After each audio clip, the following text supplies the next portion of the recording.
process is one of the most important processes of getting the right talent into an organization. Yet it is one element that is overlooked and no due diligence exercised. In the next few minutes, I will be talking to Ms. Tobishantrona about the effects or impacts of hiring the right person into a managerial position, as well as consequences of selection gone wrong.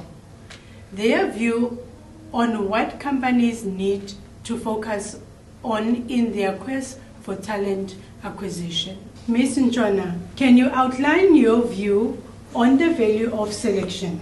The value of appointing the right person into a managerial role is an important and critical one for an organization, as it ensures that whoever takes up that managerial role provides leadership that motivates, leads, and influences employees in the delivery of the company vision and mission.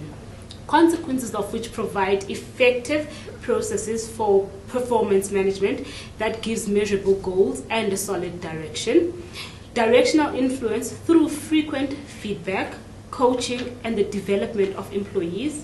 And lastly, through the planning and organization activities of that department. Expanding further, let's look at an example of selection gone right.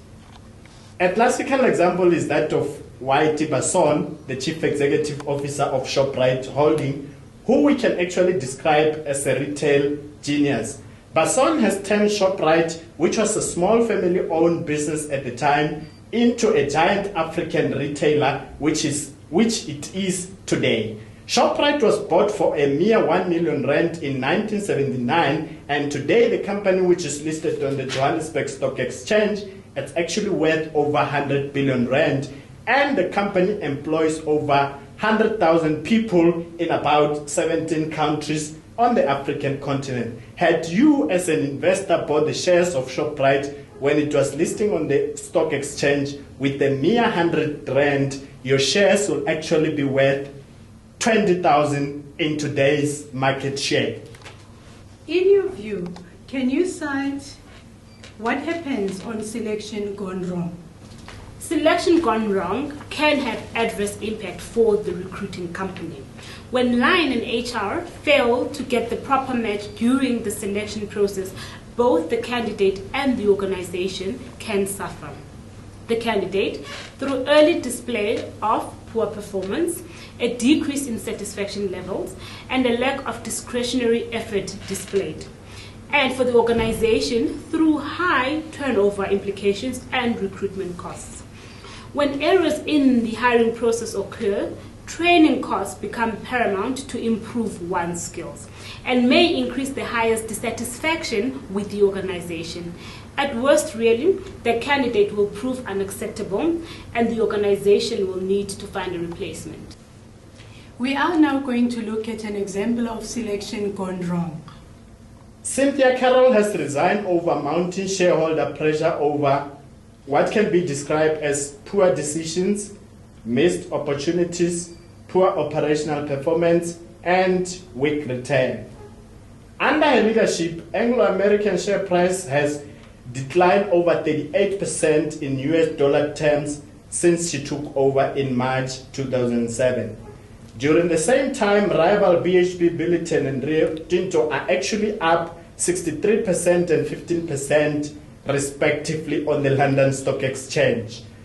Under Carroll's watch, Anglo-American has lost 1/3 of its value on the US dollar market capitalization basis, and the company is actually worth 25 billion less today than when Cynthia was appointed. So, is there a correlation between selection and the bottom line? Of course there is. The selection of the right candidate assists the organization to reach its full potential and retain growth over longer periods of time. By selecting the right individual or person in a position, an organization can gain competitive advantage over its competitors, increasing its market share and maximizing shareholder value in the process. It therefore becomes crucial and critical that organizations step up their selection process to really ensure they have edge. Can you share your analysis on what companies need to focus on in their quest for talent acquisition? It is said that the most important decision HR and the line manager can make is really who to hire.